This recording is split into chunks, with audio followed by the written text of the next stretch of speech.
Welcome to Prahi Sanskrit world 10th class students. నేను మీకు ఈరోజు హిందీ క్వశ్చన్ పేపర్ ఎక్స్ప్లెయిన్ చేస్తున్నాను సెకండ్ లాంగ్వేజ్ ఉన్న వారి కోసము. ఓకేనా, ఆల్రెడీ లాస్ట్ వీడియోలో కూడా నేను హిందీ పేపర్ ఎక్స్ప్లెయిన్ చేశాను. అది 2019 పేపర్. సో అందులో క్వశ్చన్ పేపర్ ప్యాటర్న్ కొంచెం డిఫరెంట్గా ఉంది. అందులో ఇంపార్టెంట్ క్వశ్చన్స్ ఉన్నాయి కాబట్టి నేను ఆ పేపర్ అనేది ఎక్స్ప్లెయిన్ చేశాను.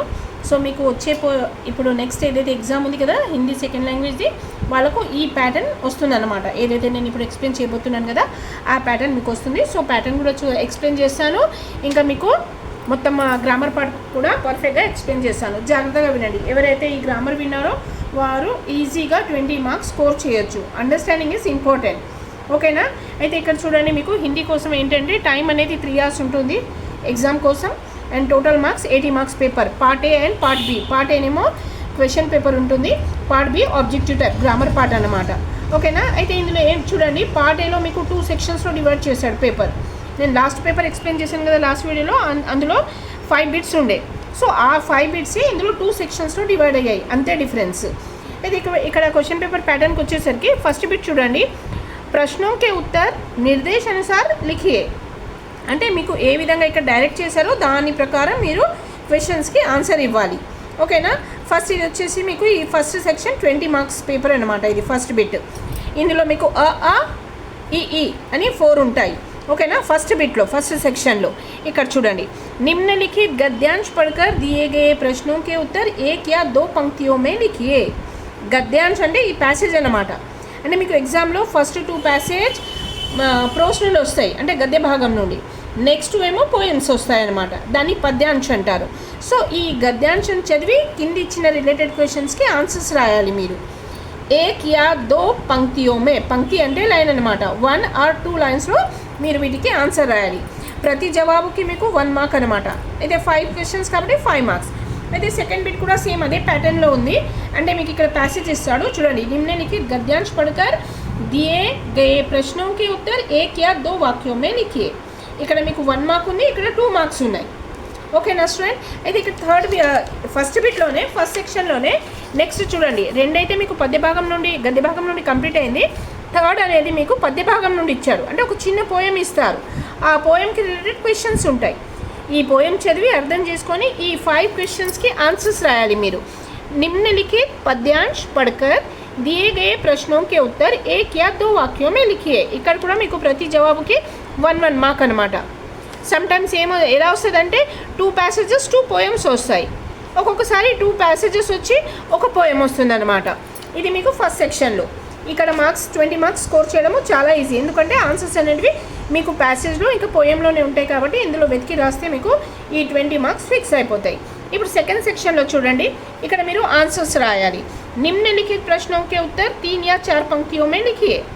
16 నుండి 19 వరకు 4 క్వశ్చన్స్ ఉన్నాయి. ఈ 4 క్వశ్చన్స్కి ఆన్సర్ మీరు 3 to 4 లైన్స్లో రాయాలి.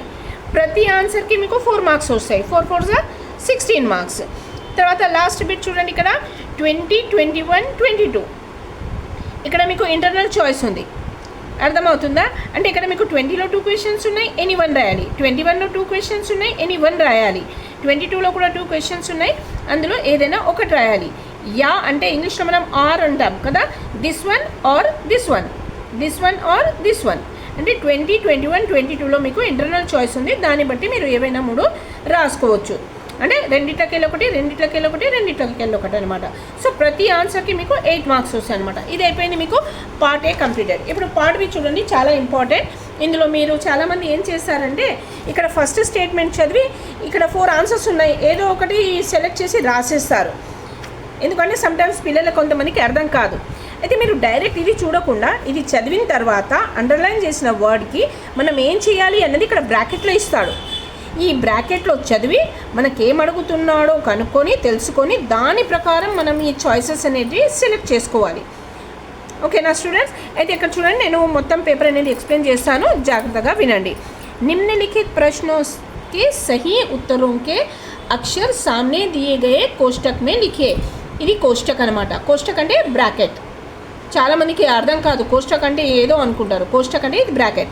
అంటే ఇక్కడ మీకు ఏదైతే ఆన్సర్స్ ఇస్తాడు కదా ఆ ఆన్సర్స్లోకి వెళ్ళి సహీ ఉత్తర్ అంటే కరెక్ట్ ఆన్సర్ సెలెక్ట్ చేసి ఆ రిలేటెడ్ లెటర్ని ఇక్కడ రాయాలి అని అర్థం. అయితే ఇప్పుడు చూడండి, ఫస్ట్ వన్, पृथ्वी पर निरंतर पानी की कमी हो रही है. सो अंडरलाइन वर्ड इज निरंतर। रेखांकित शब्द का समानार्थ है। రేఖాంకిత్ అంటే అండర్లైన్, శబ్ద కా సమానార్థ్, దీనికి సమానంగా ఉండే అర్థం ఏంటి? నిరంతరము అంటాం కదా మనము, ఎల్లప్పుడూ అన్నట్టు. అంటే ఇక్కడ చూడండి, ఇక్కడ సామయిక్, లగాతార్, కభీ కభీ, అనివార్య. సో ఇందులో మీకు కరెక్ట్ ఆన్సర్ ఏమనిపిస్తుంది? లగాతార్. లగాతార్ అంటే ఎల్లప్పుడూ అన్నట్టు, నిరంతర్. So B is the correct choice అనమాట. ఈ విధంగా ప్రతి ఒక్కటి చదివి కింద మనకి ఏమడుగుతున్నాడో చూసి దాన్ని బట్టి మనం ఆన్సర్ రాయాలి. सेकेंड చూడండి ఇప్పుడు, राजू सारी रात अपने पुराने स्कूल के बारे में सोचता रहा।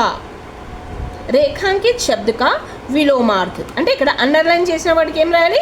విలోమ్. విలోమార్థ్ అంటే ఏంటి? ఆపోజిట్ అనమాట. పురాణా అంటే దానికి ఆపోజిట్ ఏమొస్తుంది? ఎవరైనా నయా అంటారు, పురాణే నయే. సో ఫస్ట్ చాయిస్ మనకు నయే ఉంది కాబట్టి మిగతాది చదివే అవసరం లేదు, డైరెక్ట్ ఏ అని రాసేసేయాలి. థర్డ్ వన్ చూడండి, హమ్ हमारी वीरता को कलंकित करना नहीं चाहते हैं। रेखांकित शब्द में प्रत्यय है। कलंकित మీరు సఫిక్సెస్ ప్రిఫిక్సెస్ చదివారు కదా. సో ఈ వర్డ్కి మీకు ఎక్స్ట్రా ఏం యాడ్ అవుతుంది? ఇక్కడ కలంక్ ప్లస్ ఇత్, కలంకిత్. అంటే ఇక్కడ ఎక్స్ట్రా ఏముంది? ఇత్ అనమాట. సో ఇక్కడ చూడండి, ఇది కిత్, ఆల్రెడీ కలంక్ వస్తుంది కాబట్టి క ఇందులో వచ్చేసింది, కాబట్టి మీరు కిత్ అనేది తీసుకోవద్దు. కలంకిత్ ఇక్కడ ఓన్లీ తా కాకుండా మీకు ఈకి మాత్రం సౌండ్ కూడా వస్తుంది కాబట్టి ఇక్కడ సి చూడండి, ఇత్. సో ఇత్ ఈస్ ద కరెక్ట్ చాయిస్ అనమాట. ఇప్పుడు ఇక్కడ మనకు కరెక్ట్ ఆన్సర్ దొరికిన తర్వాత ఫోర్త్ వన్ చదివే అవసరం లేదు, సి. సో ఫోర్త్ వన్ చూడండి, ఇక్కడ డాష్ మే ఛా ఛాత్రోं के नाम आगे आए। మే ఛా ఛాత్రోं के नाम आगे आए. అయితే మనం ఏం చేయాలి? ఇక్కడ వాక్యకి పూర్తికి लिए सही वर्तनी वाला शब्द है. ఇందులో కరెక్ట్ వర్డ్ ఏమొస్తుంది? సర్వేక్షణ్, సర్వేక్షణ్, సర్వవేక్షణ్, సర్వేక్షణ్. ఇక్కడ చూడండి, సర్వే సపరేట్ ఇచ్చాడు కదా, కాబట్టి ఈ వర్డ్ సూటబుల్ వర్డ్ కాదు ఇక్కడ మనకు. ఇక్కడ ఏముంది? ఇక్కడ సర్వేక్షణ్, మరి ఇక్కడ సర్వవేక్షణ్, ఇదైతే కంప్లీట్లీ రాంగ్. ఇక్కడ సర్వేక్షణ్, this word is the correct answer అనమాట. D is the correct choice. Fifth one, लोकगीत और संगीत का संबंध अटूट है। रेखांकित शब्द में प्रयुक्त उपसर्ग क्या है? ఇక్కడ మనం ప్రత్యయ రాసాము, ఇక్కడ ఏం రాయాలి? ఇక్కడ ఉపసర్గ రాయాలి. సంగీత్, గీత్, ఇంకా ఏమొస్తుంది? దానికి ఎక్స్ట్రా ఏం యాడ్ అవుతుంది?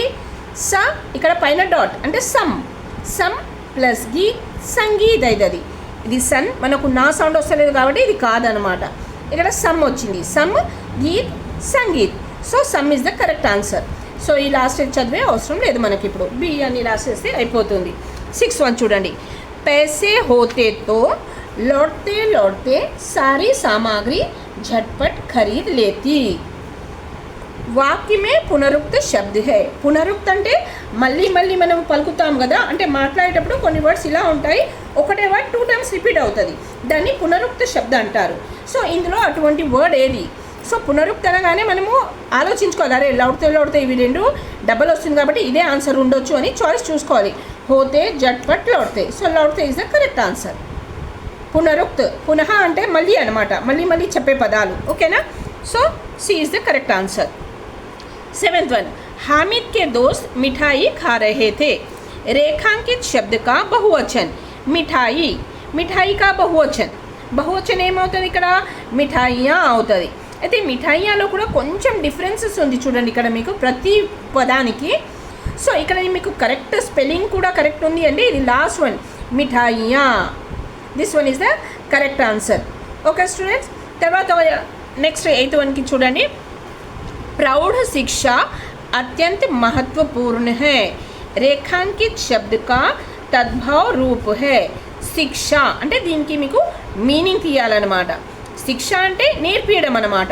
సో నేర్పియడం అంటే ఇక్కడ ఏమొస్తుంది? ఇక్కడ సీఖ్, సీఖ్ అంటే నేర్పియడమే. సో దీనికి మీనింగ్ ఏమొస్తుంది? సీఖ్. భావ్ అంటే అర్థం అన్నమాట, భావార్థం అంటారు కదా, ఆ విధంగా. 9th वन, युद्ध में हारने पर पेशवा की आंखें खुल गई। वाक्य में प्रयुक्त मुहावरे का भाव है। मुहावरा అంటే సామెత. युद्ध में हारने पर पेशवा की आंखें खुल गई. आंखें खुलना, నా కళ్ళు తెరిచాయి అంటాము. కళ్ళు తెరిచాయి అంటే నిద్ర లేవడము అని కాదు ప్రతిసారి. సమ్టైమ్స్ మనం దాన్ని సామెతలాగా తీసుకుంటాము, అంటే మనకు తెలియని వాస్తవము తెలిసింది అని అర్థం అన్నమాట. సో దానికి రిలేటెడ్ ఆన్సర్ ఏమొస్తుందో చూడండి. నీంద్ సే జాగ్ జానా, రాంగ్ ఆన్సర్. होश में ना आना, this one is also not suitable answer. వాస్తవికత కా జ్ఞాన్ హోనా, వాస్తవికము తెలవడము అంటే యాక్చువల్ ఏంటి అనేది తెలవడం అనమాట. దాన్ని కూడా అమ్మో ఈరోజు నా కళ్ళు తెరిచాయి అంటారు. సో ఆంఖే ఖుల్ గయి, వాస్తవికత కా జ్ఞాన్ హోనా, C is the correct choice. So D చదివే అవసరం లేదు దీని తర్వాత.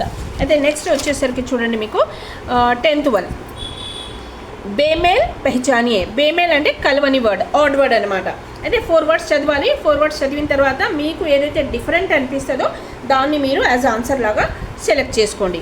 ఇక్కడ చూడండి, బస్, మోటార్, స్కూటర్, రైల్గాడి. అయితే ఇక్కడ చూడండి, బస్ రోడ్డు మీద నడుస్తుంది, మోటార్ రోడ్డు మీద వెళ్తుంది, స్కూటర్ రోడ్డు మీద వెళ్తుంది అనమాట. రైల్గాడి అనేది రోడ్డు మీద పోదు కాబట్టి దీన్ని మీరు యాజ్ ఆన్సర్ లాగా సెలెక్ట్ చేయండి. ఇవి 3 రోడ్డువి, ఇది డిఫరెంట్ వన్. సో రైల్గాడి ఈజ్ ద కరెక్ట్ ఆన్సర్. ఈ విధంగా మీరు చదివి అర్థం చేసుకొని రాయాలన్నమాట. బేమేల్ కంపల్సరీ ఏదైనా ఒకటి వస్తుంది. జో గాయా జా సకే అంటే పాడగలిగేది ఏంటి, పాట. సో గాయా జా సకే అంటే గీత్ రావాలి, లేకపోతే గే రావాలి. वाक्यांश के लिए एक शब्द है जो गाया जा सके उसे गे कहते हैं और गीत कहते हैं. గాయక్ అంటే పాడేవాడు కాబట్టి ఇది రాదు మీకు. గే అంటే పాట అనమాట. సో పాట అంటే ఇది కరెక్ట్ ఆన్సర్. ఇది కరెక్ట్ వచ్చిన తర్వాత ఇవి 2 వదిలేసే. తర్వాత 12th వన్, రాజమాతా ही हितोपदेश दे सकती है. राजमाता ही हितोपदेश दे सकती है. రేఖాంకిత్ శబ్ద కా సహీ సంధి విచ్ఛేద్ హై. అండర్లైన్ చేసిన వర్డ్ని మీరు సంధి విగ్రహం చేయాలి, సంధి విచ్ఛేద్ చేయాలి. అంటే ఏం చేయాలి, 2 ముక్కలు. ఎక్కడైతే అది ఇక్కడ ఔకి మాత్ర వచ్చింది కదా, హిత్ ప్లస్ ఉపదేశ్, హితోపదేశ్. మనం ఫస్ట్ మైండ్లో అనుకుంటే ఇక్కడ వెతకడానికి ఈజీ అవుతుంది. సో హిత్ ప్లస్ ఉపదేశ్, మనకు ఫస్ట్ చాయిస్ కరెక్ట్ ఆన్సర్ దొరికింది కాబట్టి ఏ రాసేయాలి. ఇది చదివి మనం టైం వేస్ట్ చేసుకోవద్దు. 13th వన్, चेन्नई से राजमहेंद्री जाते हुए बेजवाड़े से आगे सूर्योदय हुआ. రేఖాంకిత్ శబ్ద కా సమాస్ విగ్రహ హై. చాలామంది చూడండి మొత్తం సెంటెన్స్కి అర్థం కావాలి అని మొత్తం సెంటెన్స్ చదివి దానికి అర్థం చేసుకోవడానికి ట్రై చేస్తారు. అలా కాదు, మీకు ఇక్కడ ఏమడుగుతున్నాడు, అండర్లైన్ చేసిన వర్డ్ ఏంటి అది చూసుకోవాలి ఫస్ట్. అలా ఆన్సర్ దొరికింది అంటే మీకు చాలా మటుకు టైం అనేది సేవ్ అవుతుంది. అయితే ఇక్కడ అండర్లైన్ సూర్యోదయ్, దీనికి ఏం చేయాలి, మీరు సమాస విగ్రహం చేయాలి. సూర్యోదయ్ అంటే సూర్యుడు ఉదయించడం అన్నమాట. సో అదే వెతకాలి ఇక్కడ. సూర్యసే ఉదయ్ ఇది ఆన్సర్ రాదు. సూర్య ఆర్ ఇదైతే కంప్లీట్లీ రాంగ్ ఆన్సర్. సూర్య పర్ ఉదయ్ ఇది కూడా కంప్లీట్లీ రాంగ్ ఆన్సర్. సూర్యకా ఉదయ్ సూర్యుడు ఉదయించడము. సో ఇది D is the correct answer. 14th one, Ambedkar संविधान की रचना के लिए बनी समिति के अध्यक्ष चुने गए. కాల్ పెహచానియే. కాల్ అంటే ఇక్కడ వర్తమాన కాలము, భూతకాలమా, భవిష్యత్తు కాలమా అనేది సెలెక్ట్ చేయాలి మనము. Present tense, past tense, future tense. అయితే ఇక్కడ ఏమొచ్చింది, ఇక్కడ చునే గయే, చున్నే వాలే హే యా చున్ రహే హే ఇలా లేదు, చునే గయే. సో ఇక్కడ మీకు ఏమొస్తుంది ఇక్కడ అంటే ఇక్కడ సెలెక్ట్ అయిపోయాడు ఆయన వర్తమాన్ కాల్ కాదు. వర్తమాన్ అంటే అట్ ప్రజెంట్ జరుగుతుంది. చున్ రహే హే అంటే ఇలా వర్తమాన్ వస్తుంది. చున్నే వాలే హే భవిష్యకాలం వస్తుంది. చునే గయే భూతకాల్. సో ఇది భూతకాలం అన్నమాట. हमने जल में घुले विषाणुओं को नष्ट कर दिया है. हमने जल में घुले विषाणुओं को नष्ट कर दिया है. डैश जल में घुले जहर की पहचान नहीं कर पाए. रिक्त स्थान की पूर्ति के लिए सही शब्द है. సో ఇక్కడ ఏదైతే వర్డ్ మిస్సింగ్ ఉందో దానికి సూటబుల్ వర్డ్ ఏది వస్తుందో మనం రాయాలి. ఇక్కడ ఏమొస్తుంది, బట్ వస్తుంది. లేకిన్ జల్ మే ఘులే హువే జహర్ కి పెహచాన్ నహీ కర్ సకే అంటే వాటర్లో మిక్స్ అయిన పాయిజన్ని మేము గుర్తుపట్టలేకపోయాము అని అర్థం అన్నమాట. అయితే బట్ వస్తుంది. లేకిన్ బట్ అంటే లేకిన్ ఈజ్ ద కరెక్ట్ ఆన్సర్. శుద్ధ వాక్య పెహచానియే. ఇక్కడ 4 సెంటెన్సెస్ ఉన్నాయి. ఇందులో కరెక్ట్ సెంటెన్స్ ఏదో సెలెక్ట్ చేయాలి. అచానక్ ప్రొఫెసర్ వికాస్ కా నజర్ ఏక్ వస్తువు పర్ పడా. అయితే ఇక్కడ వికాస్ కా నజర్ అని రాదు కాబట్టి ఫస్ట్ సెంటెన్స్ రాంగ్ అనమాట. అచానక్ ప్రొఫెసర్ వికాస్ కి నజర్ ఏక్ వస్తువు పర్ పడి. బి అనేది కరెక్ట్గా ఉంది ఆన్సర్. అయినప్పటికీ సిడి సాటిస్ఫాక్షన్ కోసం మనము చదువుకోవాలి. అచానక్ ప్రొఫెసర్ వికాస్ కే నజర్ కూడా రాదు కాబట్టి సి చదివే అవసరమే లేదు. డి అచానక్ ప్రొఫెసర్ వికాస్ కి నజర్ ఏక్ వస్తువు పర్ పడా. కీ అన్నప్పుడు పడా రాదు, కీ అంటే పడి రావాలి. So B is the correct answer. మిగతావన్నీ రాంగ్ అనమాట. బి అని ఇక్కడ రాసేయాలి. 17th వన్ రాజు ధీరే ధీరే చల్నే లగా. యహ వాక్య క్యా హై అంటే ఇది ఒక సింపుల్ సెంటెన్స్ కాబట్టి ఇక్కడ ఏమేమి ఉన్నాయి, సరళ్ కాబట్టి ఇది సింపుల్ సెంటెన్స్ కాబట్టి మనము సరళ్ అని డైరెక్ట్ ఏ అని చాయిస్ పెట్టేయచ్చు. తర్వాత हामिद डैश अपराधी भाव डैश कहा. रिक्त स्थानों के लिए उचित कारक चिन्ह. చూడండి ఇక్కడ హామిద్ సే అపరాధీ భావ్ మే కహా అయితే ఇది రాదు. హామిద్ కే అపరాధీ భావ్ సే కహా ఇది కూడా రాదు.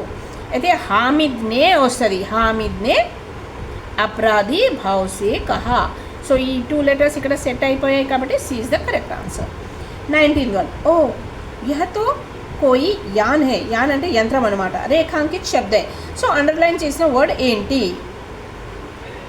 అయితే అండర్లైన్ చేసిన వర్డ్ అని కంప్లీట్ ఇక్కడ వరకు వస్తుంది మీకు. ఇక్కడ ఒక గుర్తుంది కదా ఎక్స్క్లమేషన్ వరకు వస్తుంది అనమాట. సో ఓ అని చెప్పి ఇక్కడ ఎక్స్క్లమేషన్ ఇచ్చారు అంటే దానికి అర్థం ఏంటిది, విస్మయాది బోధక్ అని అర్థం అన్నమాట. ఓకేనా. క్రియా విశేషణ్, విస్మయాది బోధక్, సంబంధ బోధక్, విశేషణ్. సో విశేషణ్ కాదు, సంబంధ బోధక్ కాదు, క్రియా కూడా కాదు ఇక్కడ. సో ఇది ఎక్స్క్లమేషన్ మార్క్ కాబట్టి ఇక్కడ అంటే మనం ఆశ్చర్యపోయేటప్పుడు వాడతాం కదా, అది హిందీలో విస్మయాది బోధక్ అంటారు. B is the correct answer. 20 आप वहाँ बैठिए. वाक्य को नकारात्मक वाक्य में बदलने के लिए उचित शब्द है. నకారాత్మక అంటే క్వశ్చన్ ఫామ్లో ఆపోజిట్లో రాయాలి. ఆప్ వహా బైఠియే అంటే ఆప్ వహా పర్ మత్ బైఠియే వస్తుంది అంటే అక్కడ కూర్చోకండి అని అర్థము. సో ఇక్కడ ఏం రావాలి, ఏ వర్డ్ రావాలి అయితే ఇక్కడ ఫస్ట్ ఇచ్చాడు మనకు మత్ అని. ఆప్ వహా మత్ బైఠియే. సో మత్ అనేది కరెక్ట్ ఆన్సర్. ఆప్ వహా నహీ బైఠియే రాదు, ఆప్ వహా మనా బైఠియే రాదు, వహా ఆప్ క్యూ బైఠియే. ఈ 3 అనేటివి అసలు సెట్టే కావు కాబట్టి దీనికి మనకు ఆపోజిట్లో తీసుకోవాలి. నెగిటివ్లో నకారాత్మక అంటే నెగిటివ్ అనమాట క్వశ్చన్ ఫామ్లో. ఆప్ వహా పర్ మత్ బైఠియే. So A is the correct answer. ఈ 20 అర్థమైన స్టూడెంట్స్ అందరికీ ఒకవేళ మీకు ఈ వీడియో నచ్చితే అర్థమైతే లైక్ చేయండి, షేర్ చేయండి, సబ్స్క్రైబ్ చేయని వాళ్ళు సబ్స్క్రైబ్ చేయండి. మీకు ఇంకా గ్రామర్ పార్ట్లో ఏమైనా డౌట్స్ ఉన్నాయి, ఎక్స్ప్లెనేషన్ కావాలి అని అనుకుంటే కమెంట్ బాక్స్లో గ్రామర్ పార్ట్లో ఏ పార్ట్ మీకు ఎక్స్ప్లెయిన్ చేయాలి అనేది మీకు కమెంట్ చేస్తే దాని ప్రకారం నేను నెక్స్ట్ వీడియో పంపిస్తాను. మీకు రేపు మళ్ళీ టైం ఉంది కదా. Thank you for watching children.